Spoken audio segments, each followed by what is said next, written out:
for the faint of heart. We all stars, win or lose, we don't play the part. And when the going getting tough, I get to going hard. You bring your best. Anyway, welcome to the Boss of the Beast podcast.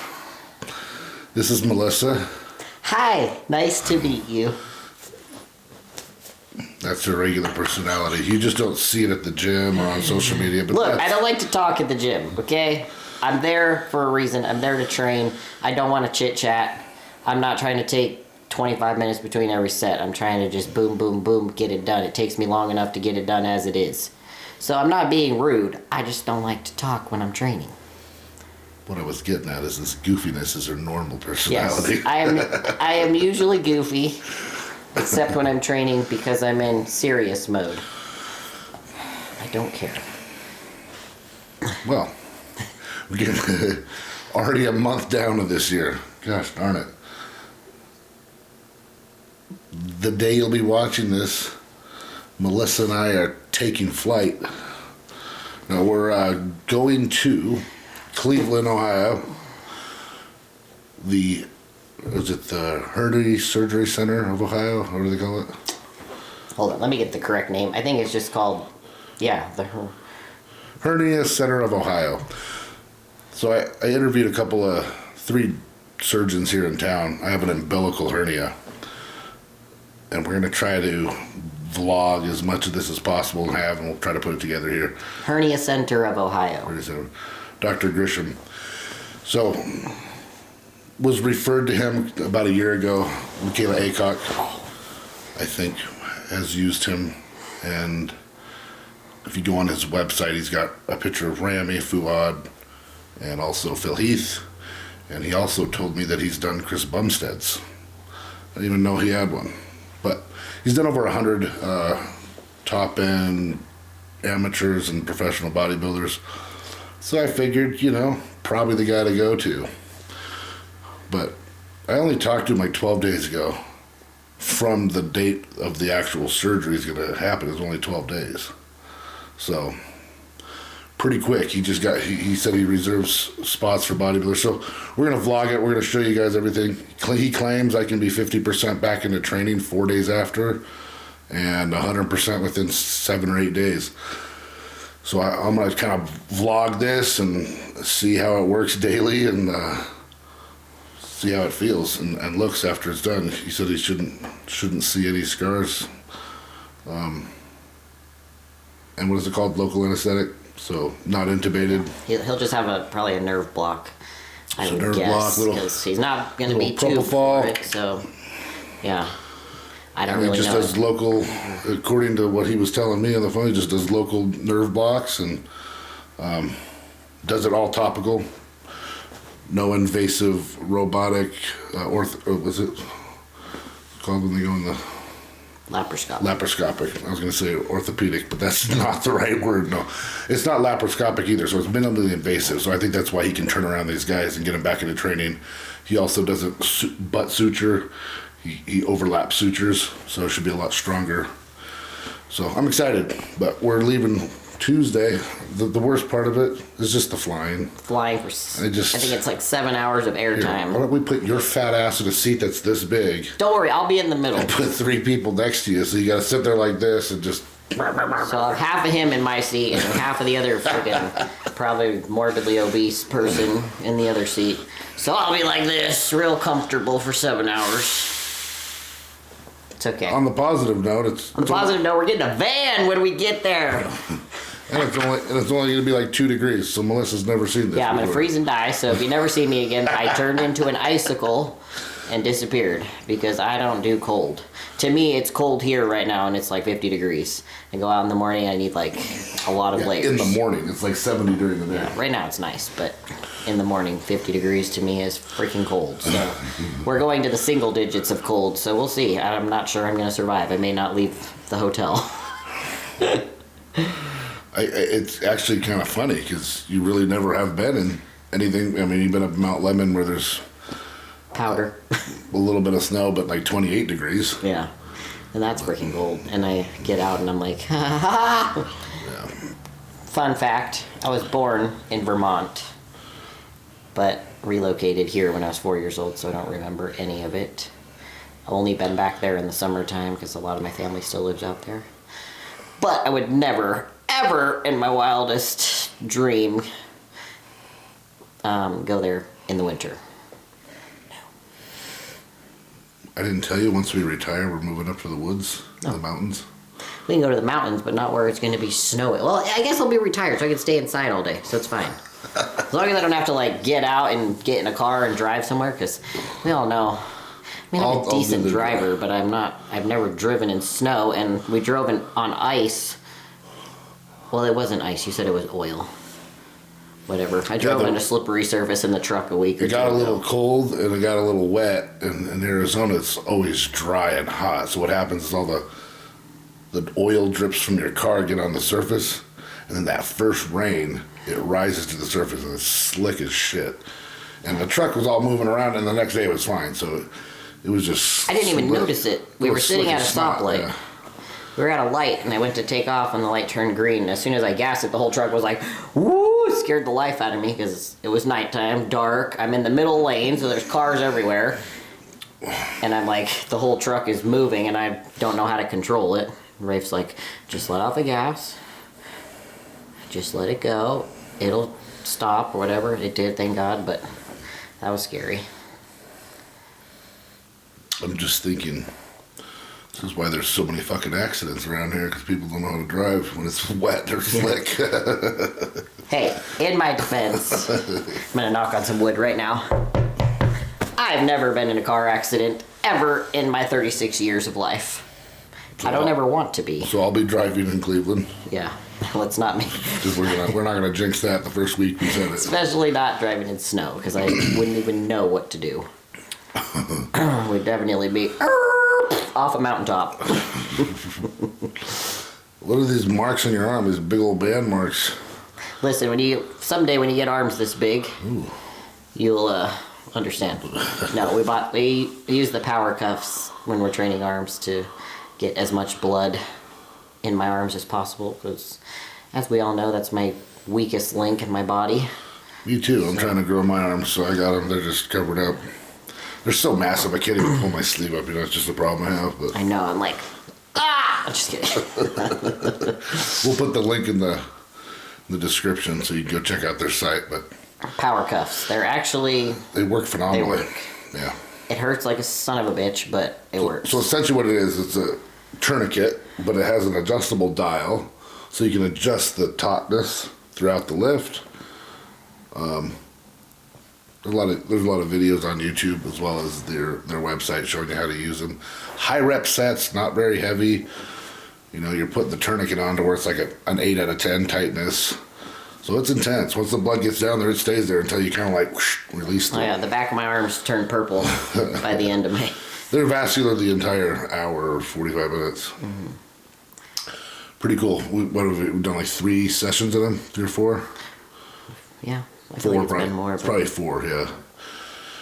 So we'll see. If we come out next year with arms as big as their head, they're great product.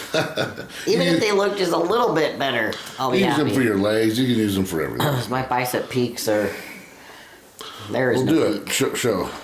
I mean, it's a peak, but I have a long... That's a long head bicep compared to mine is a very peaky bicep. Yeah, so mine looks like it just doesn't different exist. shapes. So I try to work the lower half of the movement more so than the top end, because I want it to be peaked. So really, you can't change a long head to having a peaky head, but you can add so much size to give that illusion. And whether we have a long head or a round peaky bicep, they still need to be big when you're a bodybuilder. It doesn't matter. To make them grow on their own. But we had a couple of questions from Instagram as well as probably your Instagram too. Go ahead. What was the question you got? About the division. Yeah. Betty Pariso. Update. Did we already do the update? So last week we were talking about the NPC coming out with the IFBB Pro League coming out with having athletes a 3-year contract, and if they don't renew their IFBB Pro card, they're no longer a pro. They revised it with the proper wording, and basically it said, if you hadn't in the past 10 years renewed your license, you're good until you do. Your license, your card. Your card, your license, I call it whatever, your IFBB Pro card. But as soon as you repurchase the card to compete again, then your 3 years starts then. 3 years in that starts for their new ruling. And I'm trying to figure out, because they also say in the past 3 years, if you had, so since 2023, if you had renewed, you're already grandfathered into the new, you have to do it within 3 years. So that's why you have to get your card this year. I wonder for new pros, because there's not a direct line item that's talking about new pros, because you get your pro card status, but you don't actually register for that card until you register for the card. So if it's just open, like I haven't gotten mine yet, I haven't purchased it. So I wonder if that falls into the 3 year window automatically. I would assume so, because it's underneath that 3 year point. But is it something that you have to buy the first year? Like within that first calendar year of you being a pro? Or are you able to have that 3 year grace period? Something I might ask. I'm going to send them an email and see what I can find out about that. Because if you're not going to compete, 3 years, but so say for me, I got it in the end of 24, my pro status. I'm not going to compete in 2025, and their IFBB Pro cards go calendar year January through January. So even if you buy it in December 5th, it's only good till January, till the end of December that year. I wonder if new pro card holders have to purchase that first year, or if they can just wait and have that 3 year grace period. I would assume, judging by what the IFBB's trying to do, they want you to fucking pay, and then you're actually signing the IFBB Pro contract, because that's the thing, the revisions in the new contract for the IFBB Pro card. So if I'm assuming things, I'm assuming they want you, that you still have a 3 year grace period, and it's when you initially sign. That's when your 3 years. That's when the 3 years starts, yeah. That's right. So gals and dudes that haven't been competing for 10 years, they're still pros. But if they hadn't paid for their card. As soon as they sign the contract, then the new rules apply. That's what I was So trying what to if say. they just never compete again? Well, if they never They compete don't again. revoke the status, right? You still remain. So let's just use one of the old pros, for example. Ronnie Coleman, Jay Cutler. They're probably not purchasing their pro card every year. No. But they're still IFBB Pro. I mean, they're the Olympians, right? So they're still pros, because the initial verbiage was saying that they weren't pros anymore because they haven't competed. And that doesn't make sense, right? So they revised it to say they're still pros, but if they reactivate the pro card to compete, they're in that new bracket. They're in the new contract bracket of 3 year 3 year agreement. Is that what you're asking? Yeah. But enough of that shit. What was the question? All right. The question was, hold on, I gotta put in my password.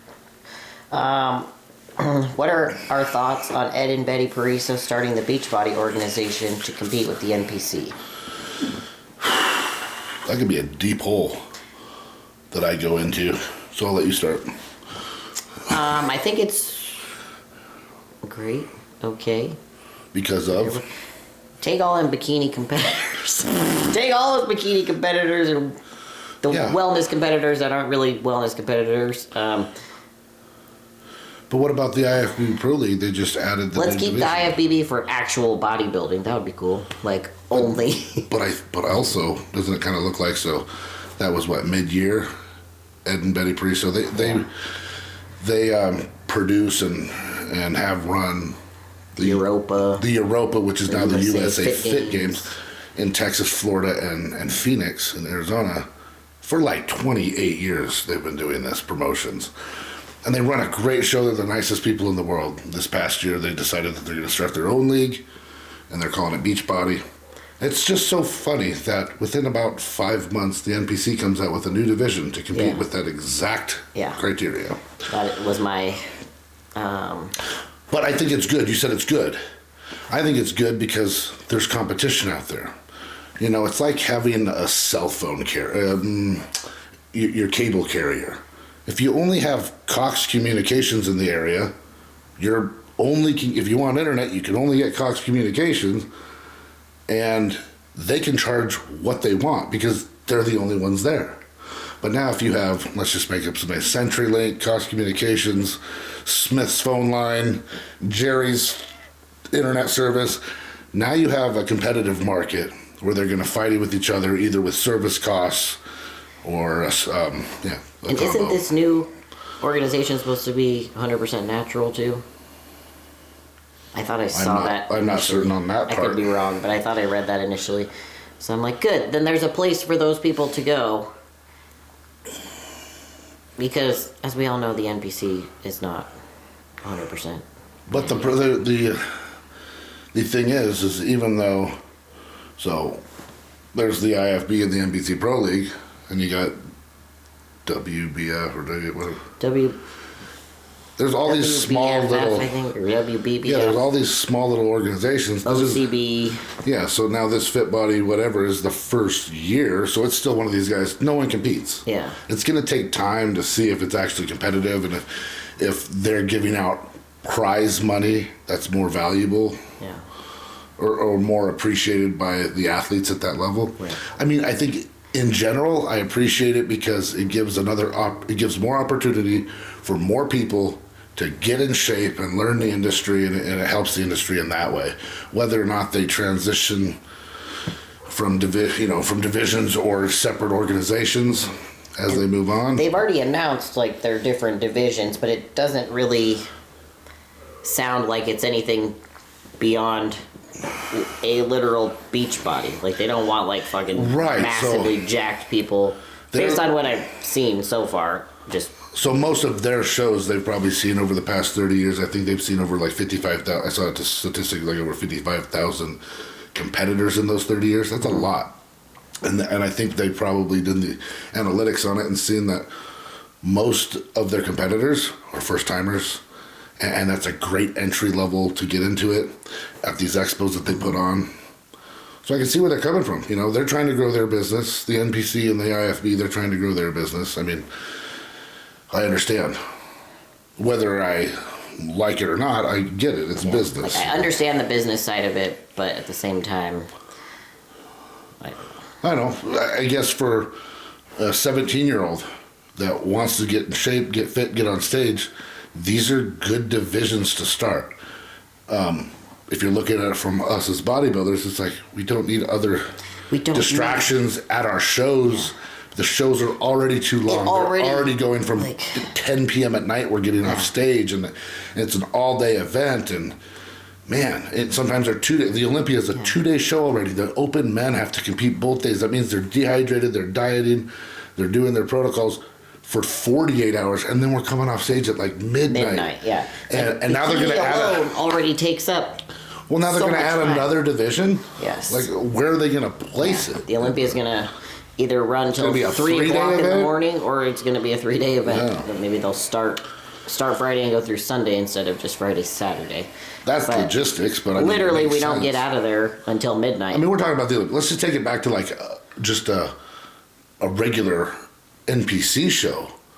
I mean, all these divisions, those NPC shows are going to take forever. Mm-hmm. Now you get to not a local level, but your qualifier to the Olympia shows, your pro qualifiers. They're already going pretty late in the day. I mean, you're getting off stage even for, like the Texas Pro, for example. You know, it's still 9 o'clock. Yeah, it was like 9. So now you add another division.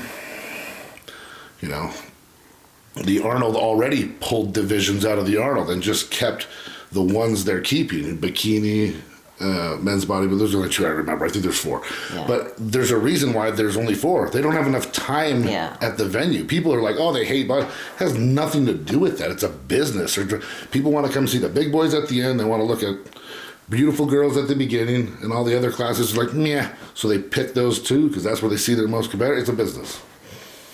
You know? No. As a competitor. I get it from a business standpoint. But as far as bodybuilding, some of those divisions are not bodybuilding. So that's the part that I understand, but I don't want to understand. So your point of view of the Fit Body Fusion or whatever this division and league, is it a good thing then? Because it taking some of those clients that would come into the NPC, but they already have the divisions anyway, so you're probably going to have them. Oh, excuse me. It's great for them. I'll just say that. I'm happy for them for going out on their own, branching out, and trying to take some of this stuff off of the NPC stage. Yeah. So, oh, we'll see how they do. I'm always pro business. I like to see people try things and grow, and they're good. Ed and Betty are great people. Yeah, I mean, they're awesome really are. people. They put on great shows. He did the Europa. And I had a couple guys do it. That was your first show back. That was my first show back, and I mean, they're literally on stage congratulating you, telling you how awesome I did that show in 2016 in the Europa. I got like 9th. I think that was my 3rd pro show.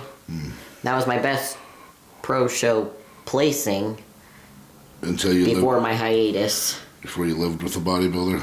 And then I came back 3 or 4 years later with a real bodybuilder in the household and swept the floor clean for 2 years straight. Yeah. Now I took a little break for a year, and then you moved divisions. Yeah, I moved up a division. So this kind of goes right into one of the questions. What's next in competition for both of us? So you're already going on it. Yeah. So I took all of last year off. Well, no. Yes. What was last year? 2024. Yeah.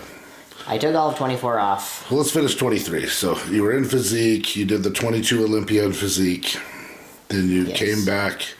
Was the Rising Phoenix after the 22 Olympia or before? Because you had qualified for the 22 Olympia from the Texas Pro in women's physique. Yes, and then I did the Arizona Open, which is the Rising Phoenix. And you got second. And I got second. That was for no reason other than the head judge went on Olympia TV and said that she wanted to see Antoinette on the Olympia stage, so that's why she gave her. Because she had already qualified. Whether we agree with that's how you should judge shows is we'll keep that mute. Yeah. But anyway, so you're on the Olympia stage. You had gotten 6th in 21. I got 6th in 21. I got 8th in 22. And the feedback. It was a better look. It was a a little bit bigger, harder with the feedback. The feedback was just to move up. Like you're too dense. Grainy and you're too dense for this division. Like I get super grainy, shredded. I can lift suffer. Heavy. I can suffer. I don't like it, but I can do it. Yeah. And just the way you lift is so much more intense than the other girls up there. So the look is very, grainy, hard, and dry. I want to be big and hard and fucking intimidating as fuck. That's my goal in life. I love being big and hard. I like when people try to insult me. I'm like, this is what I want. I do this on purpose. I don't give a shit if you guys like it or not. As long as I can kick somebody's ass if I have to, really. So last year then. Okay, back to the subject. So that was like October, coming off the Olympia. We went into the beginning of 2024. And you're like, I just want to do some powerlifting again. Because you did the Chicago Pro. Oh, sorry. No, we were in 2022. Sorry. We got to do 23 still. So you came off the Olympia stage. We started eating more. That's when I really started. Decided we were moving up to bodybuilding. So that was 22 with the Olympia. Then we're now in 23. Decided moving up to bodybuilding. And literally, I think, because I started coaching you then, right after the Olympia 22. All we did was eat. Because with the other division, you were trying to keep so tight to fit their standards, and your body just wanted to grow. Yeah, my body doesn't want to be small.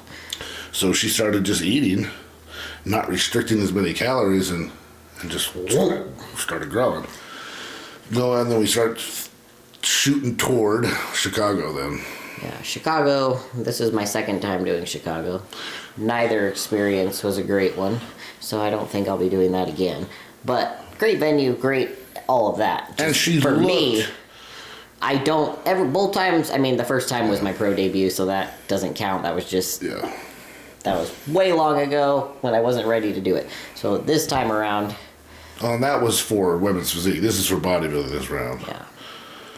I mean, she placed third. She looked good. She wasn't as grainy and as tight as we normally have. I did not look anywhere near what I should have looked. And I will be honest. some of that is definitely my fault as the coach. Because now we're dealing with a body that's 10 pounds heavier. I'll make excuses or not. I didn't dial her in right. That's not going to happen again. So she came in pretty good. There were other variables too. There were some other variables. Maybe some bad product that wasn't what's the word? Bad product. Wasn't dosed right or whatever the fuck it was. So different supply. Because as soon as we got a different supply, everything friggin'. As soon as we got other. Yeah, because what was it? How stuff. many weeks later? 8 weeks later, 9 weeks later, you're doing the Rising Phoenix, the actual women's bodybuilding Rising Phoenix Women's World Championship 2023. I don't even think it was that much longer. I think it was like 6 weeks. Because it was September, and you got off this Chicago in the end of July. August. Yeah, so 6 weeks. Yeah, I literally, if I remember, it was 6 weeks. And I was like, I told him. 8 weeks. I remember it was 8 weeks for whatever reason. Because I took 2 weeks where I just let you eat. Just kind of chill for a bit, and then we started dropping you back in. And you came in pretty fantastic. Like that conditioning, I think to your standards could be a little bit harder, but man, it was good. Yeah. So I'm like the fat burners and the estrogen blockers. I know because I've done this for so many years. Right. I know what my body feels like, and I know what it looks like when those things are in place. And once we started those things, nothing was happening. Yeah. And I wasn't feeling it either. So I'm like, this shit is bunk. I don't know where this came from, but it was bunk. So different source, different stuff. Got good fat burners, good anti-estrogens, and then everything was smooth, and I got shredded. My ass was completely peeled. And it was a great show, too. I mean, the Wings of Strength does an awesome job. Jake Wood does an awesome job with his shows. And he's definitely women's bodybuilding advocate. Yeah. And so he treats them like queens. Yes. I mean, everybody gets... He does. He's like spoils the shit out of us. He spoils all of them. And it's just, it's even for me, it's just fun going there. It's just nice. So you ended up top call out. Yeah, I made first call out, and I was like shook at that because I'm standing between... just because your last names, you got Andrea Shaw. Yeah, Andrea Shaw and Angie Yo. So S, and then... Because when you come out for Teich, the first... and then Yo, right? Yeah, for the first comparison round, it's in alphabetical order. So I landed between the two of them, so I have a cool picture. There's some cool pics with all three of them. And you know what, guys? She stands there. Yeah. Like she should be right there. I'm not far off, so I'm like, that's pretty freaking cool. I mean, I have plenty of work to do yet, but... That was 23, and now you're going to be there almost 2 years later before you're on stage again. But I placed 6th at that show. At the Women's World. And that's like basically the another Olympia for women's bodybuilding. Yeah. Because it's the same prize money, too. Yeah. It's up there. 50 so for men's bodybuilding, it would be like Arnold Olympia. For them, it's Women's World Championship Olympia. You know, kind of like that. How many competitors were there? I don't even remember. There was 16. Yeah. It was pretty deep class. It was a decent amount of women. I was surprised. I mean, I'm not surprised that I made the first call out, but I was like, holy shit. Like, I can stand with these big girls. I can do this, yeah. So that was cool. Especially the first year. So you did 3 shows, or 2 shows.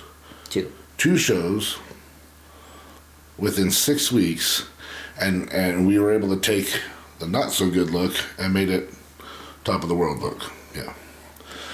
That was pretty cool. So, that was 23.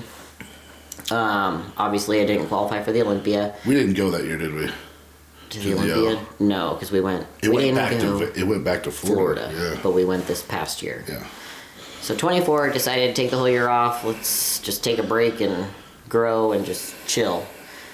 So that was 24. Now come 25. Well, we really focused on my show, and I got my cards. Yeah.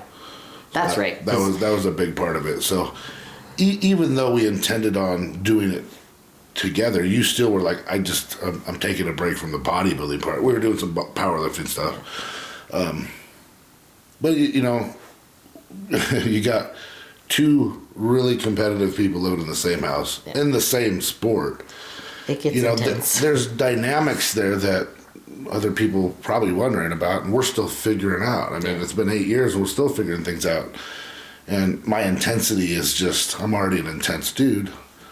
I'm nice to people, you wouldn't know. But when I get in it, man, I'm intense as fuck. And especially when I get into dieting, because I'm a fat boy at heart, and I like to eat. So when you start pulling the food, I'm just a little bit Intense. Intense is the word. Because Unless- literally, it's just like, I'm not like mean to people. I'm not like intentionally being an asshole. I'm just intense, you know. It comes off as an asshole sometimes. Pretty good this past one though. It was In good comparison, till- we were good till about 4 weeks out, and then that's I was not like, bad. Because the last time was like 8 weeks. I was like, you guys, I gotta go to work. I could not be in this freaking house right now because I'm gonna freaking have to kill him. And I'm trying to figure this out because I want it to be, and I know it's hard. It sucks when you're in that prep. It's no one else's fault though. And sometimes you don't really realize you're being a little dickhead, you know? And I'm getting better every year. And my goal is this next round that when I get on stage, like, there's none of that. I just really want to. We'll see. It's gotten better every year. That's my goal. Can I tell a little dickhead story? It's pretty good, you guys. Pretty good. Okay, so this was before we had our what do you call it? Our continuous hot water heater. Yeah. Oh, we got an instant hot water tank. Yeah, we have we a- replaced our big tank with an instant hot water heater. Okay, but this was going on before we had the new hot tank. We just did that at the end of the year. This was 4 weeks out from my show. Yes. So I was at work all day. I was coming home. I'm pretty sure I probably texted him and told him I'm heading home. Takes me about 20 minutes to get home. So I was at work all day too. But never mind. My job is like I'm not at home working. I wasn't I'm either. at work, 20 minutes away working. So I can't just like go from my office to the bathroom or whatever.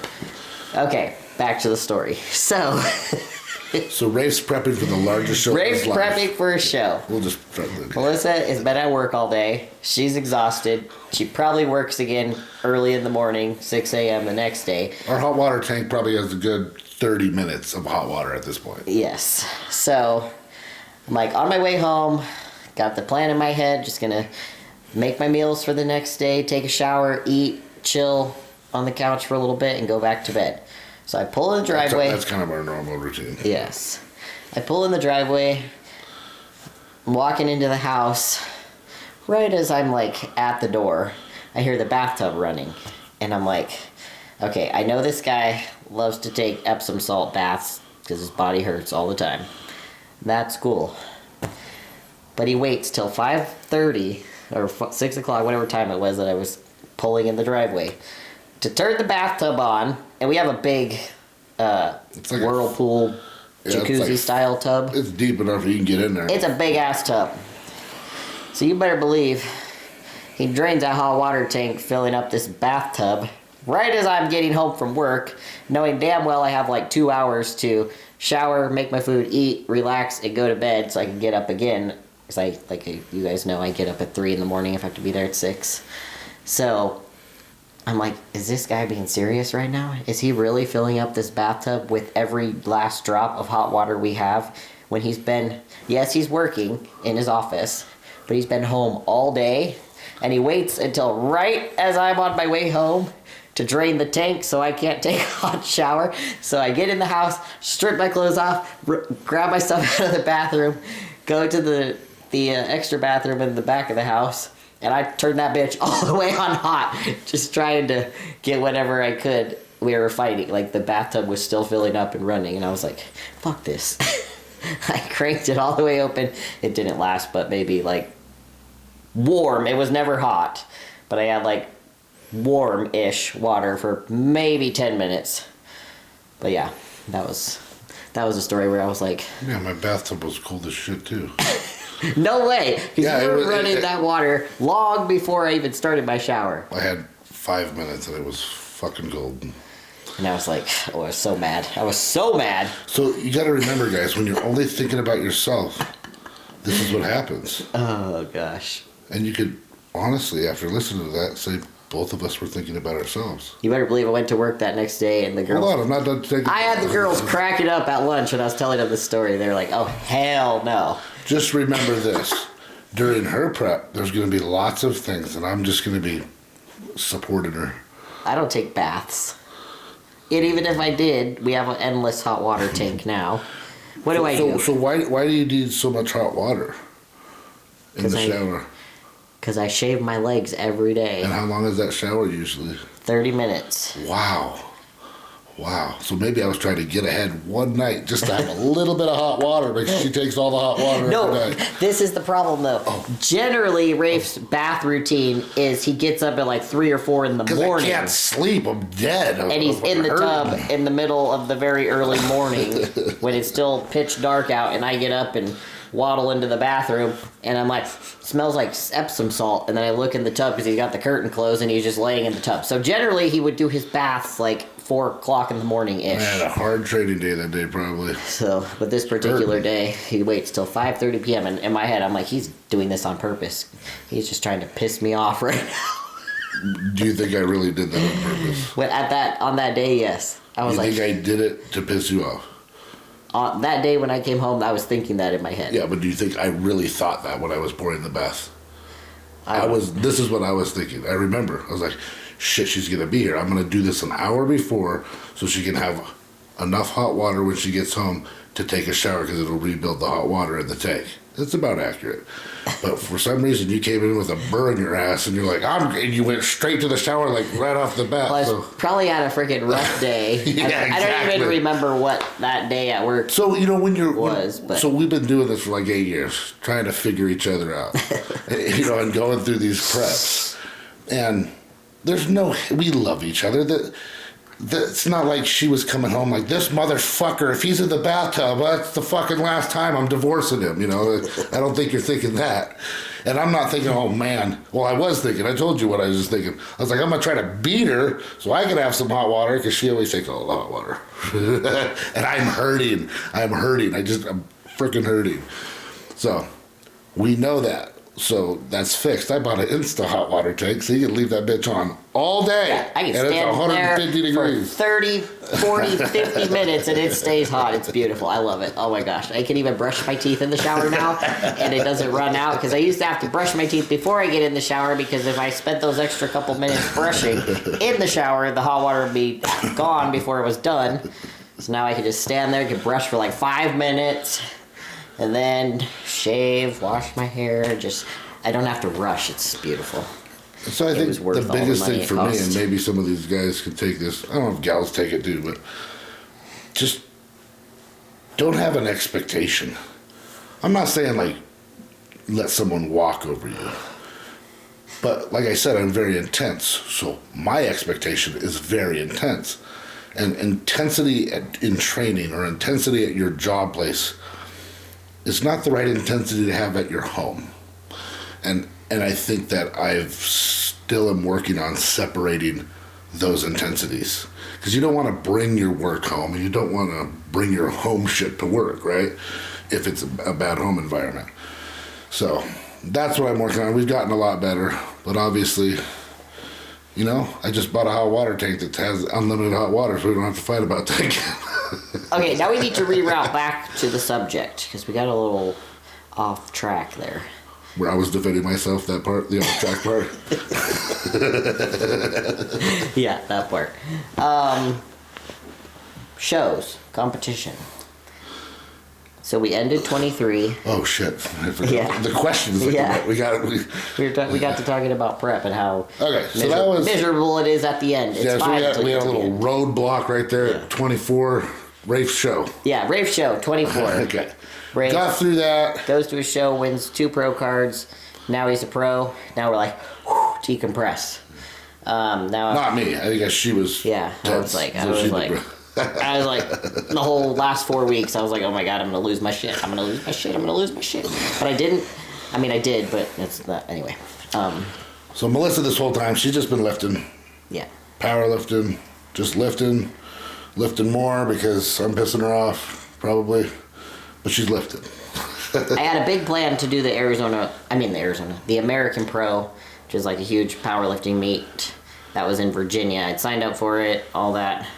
And then the cost was just asinine. The cost was asinine, and it was literally a week and a half out from his show. But not only that, you had work and the timing of your flights and the misery because they were putting you in the last flight of the meet of the match. There was a lot of factors. I mean, I don't know if one was more than the other. They all sucked, like all of them. Like, it was going to cost us roughly $5,000 to fly over there to be absolutely miserable for 4 days. Rent a car, drive 3 hours. Yeah, we'd have to drive from the D.C. airport over to Virginia, which neither of us have been On there. that So road. God knows, we'd probably, who knows, we could find the place. Plus, we were going to not get in till the early hours of the night, like 9 p.m.-ish. But then again, driving from the airport to the Airbnb.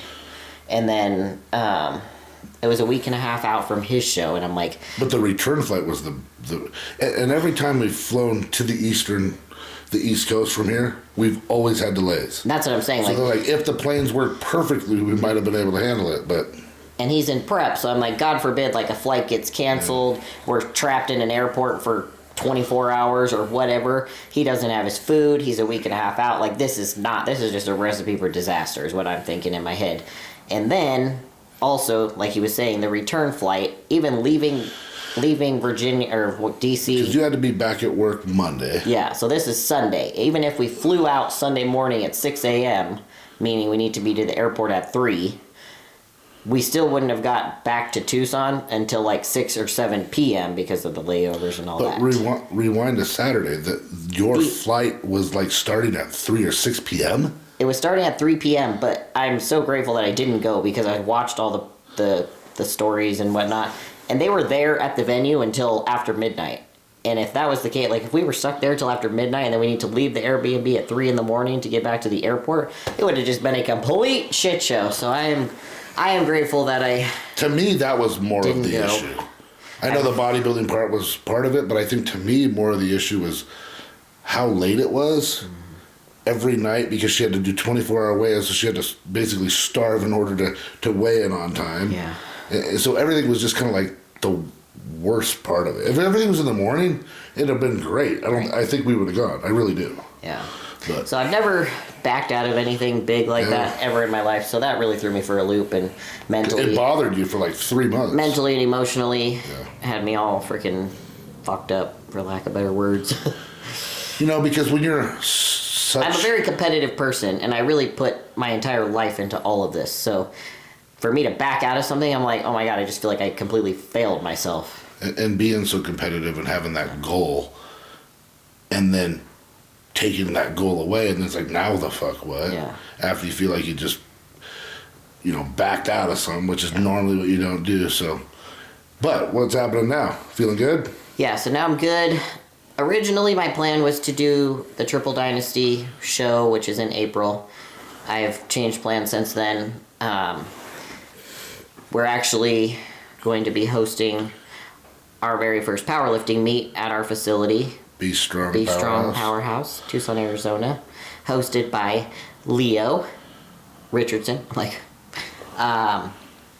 It's a PLU, Powerlifting United meet. So that'll be on May 4th, and I really want to do that because obviously it's at our gym and it's our very first one. So I'm going to do the meet, and then what show am I doing? Texas Pro. So they just added women's bodybuilding to the Texas Pro as of this year, 2025. Because when we were down there with the promoter, what's his name? Freddie, the promoter down there, we've all just been putting a bug in his ear about the women's bodybuilding, and I think we got a couple other people that said, and it made sense for him. And it's a great venue. He does an outstanding job. They run nationals as well, NBC Nationals, which is a massive event. Just very well done. So and she has a great time when she was there. So like she said, Chicago.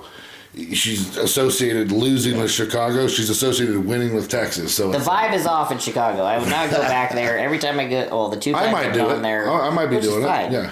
You may have a different experience. Yeah. Both times I went there, I did not have a great time. So that one I can cross off my list. I'm not doing that again. But Texas, I had a great experience. Not only because I won, but the whole thing, the whole show. Yeah. We went there for like 2 weeks. So we were there like an entire week before the show, which was awesome because my body was able to adjust to the new environment. MJ and We went out to Gas. MJ and Branch Warren. We went to Destination. Yeah, so they And got a then the good Gasp gym. and Better Bodies anniversary party festivities were happening that week, which is why we went out early. So it was super cool to chill with everyone and meet everyone. And then I won the show, so it was even better. So I associate Texas with winning. So I'm going to make my next stab at women's bodybuilding attempt to get an Olympia qualification. So we'll go to the Texas Pro, and then... Are you associating the Chipotle refeed burritos that you had daily into that Texas Pro? I did. Shelby was feeding me like a motherfucker. This show might be different. So which is fine. Like... I don't care, but literally Shelby had me eating a Chipotle burrito like every night. And a cookie, I think. With dessert, yes. Yeah. And I'm not talking like a little dessert. I'm talking like a big, at least 1,500 calorie per cookie. But I was eating, and I was just like, woof, woof. Like everything was just looking better and better. And you kept your fluids high. I think you were 7 liters into that show. The day, and you just dropped the morning of. Like the day before you had 7 liters, you just... I can drink, you guys. Sometimes, like in some preps, towards the end. Water. She don't drink anything water. else. I don't drink anything other than water. But towards the end of some of my preps, I've gotten as high as 15 liters when we were in Florida. Was it 15 or 11? I think it was 11. 11's a lot. I mean, maybe it was 11. That's almost anyway, 4 gallons. It was in the double digits. I know that. It's almost 4 gallons. I was peeing like a racehorse, but I was just getting leaner and tighter and leaner and tighter and harder. It was great. So. But that's what she's used to drinking a lot of water. Her sodium's up. It's not something we just manipulated then. All we did was just titrate it up just slightly. So, so after the... So we'll do Texas. So win or lose in Texas, what are you doing? Win or lose in Texas, I'm going to apply for the Rising Phoenix. And if I get accepted, of course, then obviously I'll compete at that. Because that's about 6 weeks post. Or is the Rising earlier this year? Texas is August 8th and 9th, and the Rising is September 13th. So it's about a month, 4 weeks. Oh, like 4 weeks, a little lighter. 4 weeks apart, which is generally what it is anyway. But the Rising Phoenix is an hour and 45-minute drive for us. It's like right up the street. So literally, she doesn't even have to call off of work. Like her work schedule can stay the same. We can just drive up there. Probably just take Thursday off so I can chill. Do most of the food and the manipulations in our own house, and just go up there the day before. And that's what we've done in the past. We've just driven up the night before so I can get my first coat of tan. And also let the fluids come out the way. Even though it's only an hour and a half, it's still want to get your feet up. And then they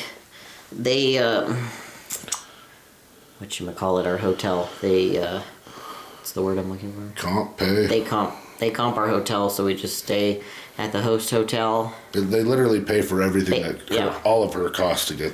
Yeah, even travel. Yeah, even if we had to fly, they reimburse flight, but they pay me a little bit for gas just because we just obviously drive. But yeah, the whole show. So then it's literally like the Olympia. It's awesome for women. It's freaking awesome. Like you're treated like royalty. Jake Wood takes care of us like. So that show will kind of, it'll be 2 years essentially almost 2 years since you've been on stage. Yeah. So last year they had sent me the application for it, so I don't know if they'll do that again this year or if I'll need to reach out to them to apply. But either way, she should be accepted. I don't see why not. But there's not a lot of women bodybuilders. And then of course, if I win Texas, then I'll be Olympia qualified, and the Olympia is the beginning of October. Another 4 weeks past, so 4 and 4. Yeah, but if you don't win the Texas, you're good with it? Yeah. If I don't win Texas, I'm not going to... So you're just going to bring your best. It is what it is. Our shows are very limited anyways for women's bodybuilding, so I think those might be the last couple. Well, there's... Oh, the California one. Chicago, Tampa, Texas. But those are before Texas. Chicago. Tampa, Texas. Okay, so you would have to have done the other ones. Okay. But I don't want to do any. No, you just if that's people always do this all the time. It's like, well, that's my ultimate goal. Don't change that direction. Right. Don't be like, well, I'm going to add one before, unless you're like, okay, these are the 4 shows I'm doing this year, boom, boom, boom. But you're like, I just want to do Texas, then just focus on the one show because you're going to bring your best look. Yeah. And we don't need to practice when you're 14 years into being a pro. You're good at what you do. And I know how my body is. I do much better if we can just drive to the show. If I have to get on a plane and not be able to take everything that I want to take, like I like to pack my whole kitchen and bring it with me, I can't do that when I fly. So then I'm already stressed because I don't have everything that I feel like I need. Plus, most times we've stayed in a hotel, which I think in the future I would always get an Airbnb just for the sake of cooking and meal prepping and whatnot. But it's just, I get way more stressed when I fly. Plus, my body, obviously, my fluid retention and whatnot fluctuates just being in the air, high elevation. I just don't do well with the flying side of things. So I'd rather compete in shows where we can hop in the car and drive. So it's 14 and a half hours from here to Dallas, but just do 2 shots. You know, I'm the same way though. Those days are long, but we're staying there for probably a week or two when we go. And we just take the truck. It's big, comfy. We can stop anytime we want. Yeah. We can do whatever we want. Last time we drove halfway, well, not even halfway, a little bit less than halfway. We slept at a hotel for the night and then got back on the road in the morning. So that's what we'll do again. The way home was a different story. Yeah, let's just forget about that one. We drove all the way through. It was rough, but because I was like, I had decided to do another show 2.5 weeks from that. Yeah. So I was starving and miserable and tired and exhausted. Anyway, that's great. Yeah, I think a lot of people want to see you back on stage. Yeah. And we all want to see what you can do with this meet. Even though the ultimate goal this year is bodybuilding. I mean, you have to prioritize one over the other. But it's so far out. I think we're still 17 weeks out by the time you hit that powerlifting show. So fully fed, fully hydrated, still free meals in there. You know, your body's primed for that time. It's not like you're doing this 5 weeks out from your show, max effort lifts, where the risk of injury is incredibly much more. So yeah, I ain't doing no max lifts with the AIs in place. So for me, we're already going to Cleveland to get the hernia fixed. I should be back into the gym mid-February. I believe the show I wanted to do, if we were going to do one, would have been at the end of the year, which was the Legion in Reno, but they moved it up to May this year, probably just to fit in with all the other shows, just to get a couple more competitors. Because it's normally after the O, so they only get 1 or 2 guys that are, big name dudes. Yeah. I think they'll get a lot more guys this way, so good business move on his part. So I'm going to just grow. I got more improvements I want to do. Plus, you got to take care of yourself. This hernia has been sticking around for like 2 years now, and I'm one sneeze away from a bad surgery. He's one sneeze away from an incarcerated hernia. Yeah, so I just got to buckle down and get it done, and it's always been in the plan. I mean, I think we talked about this in the spring, early summer last year. Get through this show, do it, and then in January after the rebound, or right after the show, and man, it's God's will, obviously, because it's literally lining up in January like I had planned it. So your work schedule, everything just ties together. Yeah. So this is a good thing, it's a gift, I want to capitalize on it. Seems like the right guy. Yeah. Fortunate that we could even have someone like this. So yeah, because the cost is the same here or there. it's out of pocket for specialty surgery like this. And so it's the same. He's at least worked on bodybuilders, which is why we are choosing to go this route, because he saw you're talking too, about Olympians here, a couple other surgeons, actually 3 essentially, other surgeons here in town, and they all do the procedure, but they do it robotically or laparoscopically, where there's more cosmetically, and also for like way bigger incisions. People that are overweight, so it's a different type of surgery. And they've all said themselves they've never done it on a bodybuilder, so we're like, meh, that's out. We just don't want to take the risk, that's all. Yeah, no, nothing against them. I'm sure they're great surgeons. Yeah. But we just want to go where we know they've worked on similar bodies. You have a Mercedes, you don't take it to the Toyota shop. Yeah. You know what I mean? Like, go to the specialist. Right. So I'm going to just continue building the business, the training. By the way, we are both online coaches. If you would like to reach out with a direct message, send us an email. Our link's in the bio. I'd love to help you out. Anyway, that's the plug. That was my plug. So I'm going to just keep growing. I'm going to stay a little bit leaner this off season. I got up to 285 for like four months last year, roughly. I want to be at least that weight, if not heavier, but leaner. And I think I did the math. About 1.5% leaner keeps me a little bit leaner. I know where I hold my fat. I'll always look good from the front in the off season. I always got, lines in my legs, abs. But turn me around. I just got to keep right under the butt cheeks, that little flap there. I'll still have lines. Everybody likes a nice little fat booty. But last year was good. I mean, it turned into good stage weight. I just want to be a little bit leaner. And thus far, I mean, we're 9 weeks post or 8 or 9 weeks post. I'm doing pretty damn good. It's not like I'm trying that hard. Yeah, I'm curious to see what my glutes are going to look like this year because I put some work on them bad boys over the past year. People don't ever talk about this too much, but like when your strength increases so much when it was already high, even if the body weight doesn't change too much, it changed a little bit, you got a little bit bigger, what does that look like? Yeah. Because a pound on a female, placed in the right areas, can look tremendous. I mean, I have to put a little bit more weight on than most guys to look the right way because of my structure, my setup, top to bottom. Hers is very balanced, so strategically placed in the arms, in the quad sweeps, denser, thicker back.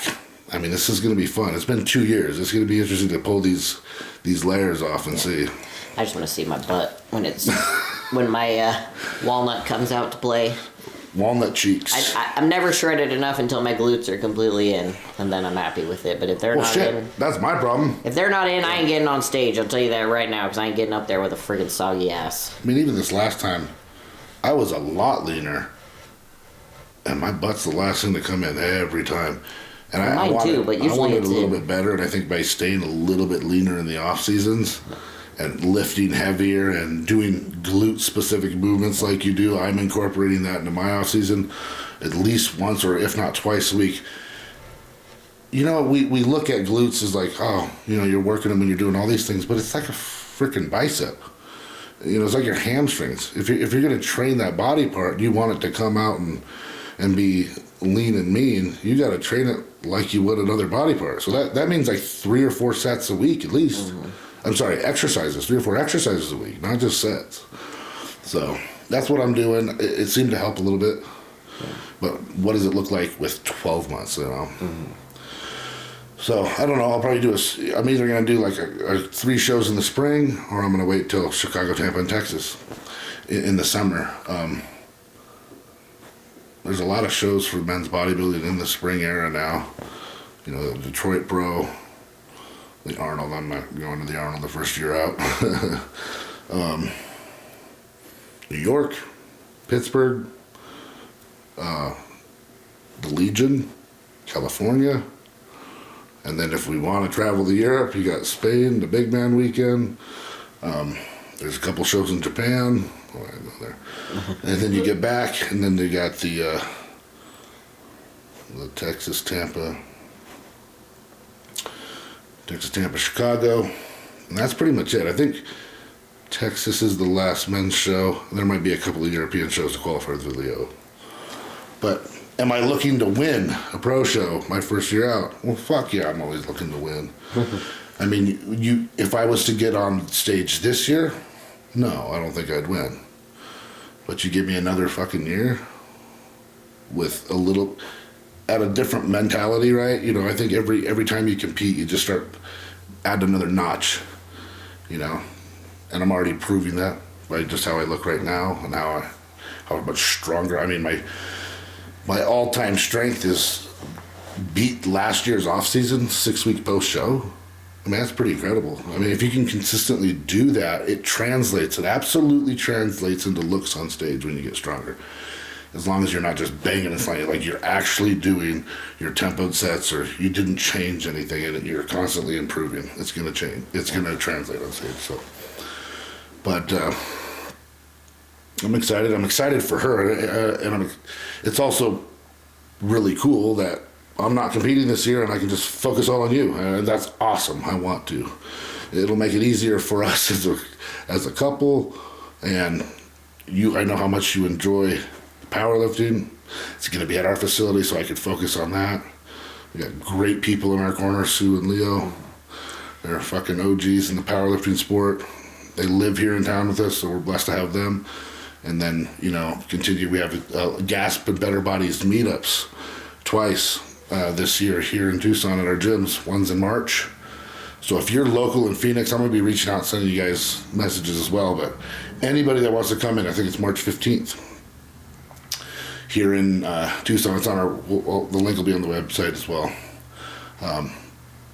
But come on out, it's a free event. We're going to be barbecuing, tons of prizes. Gasp and Better Bodies has already given us gift cards for first, second, and third place. We're doing a deadlift comp. So come in, it's a couple of, 6 weeks out from our actual powerlifting meet. Come in and do some max effort lifts. You're not too close to the show. You can have fun doing that as well. Get some good prizes. Might even do a little seminar. But open gym. We're just building the community in union with, the Be Strong community in union with the Gasp and Better Bodies community. So we have 2 of those events this year. We have the Battle of the Barbell, which is May 4th. And the Battle of the Beast. And then the Battle of the Beast will be in December, which will be a bigger event and even more prestigious. So we're just... Powerlifting, yeah. But the Texas Pro, that's going to be a fun show. I'm looking forward to the Rising Phoenix as well. And it's so nice, you guys. Like, the hotel is, right here, and it's a nice hotel. And then you walk outside. On one side, you got, a whole bunch of restaurants and bars, and we don't go to bars. The one in Texas, Yeah. But there's, tons of restaurants and stuff over here. And then you cross the street over here, and there's the convention center where the show's at. So you don't even have to drive anywhere. You literally just walk out of the hotel, walk across the street, and you're at the show. And I'm on stage and off in an hour or two. Right back to your room. Back to the room, change, go to dinner. And you know what? Let's just tell everybody right now. Are you winning Texas or what? I'm fucking winning Texas. I'm going so to we're going Olympia. to the Olympia too then. So it's gonna be a fun season. I'm blessed that I'm not competing while we're doing this, because I totally would, even if I was. If I was to do the Legion and it was where it was, I would totally do it. But it's just going to be a little bit less stressful, because I can focus 100% on you. Yeah. I can pack all my foods. I'll be eating. I'll be the normal Rafe everyone loves that's not in prep. Well, that was a pretty good one. Save the other questions for next week. Unless you guys have more for us, please comment below. Lots of stories, but that's the fun. I always have stories.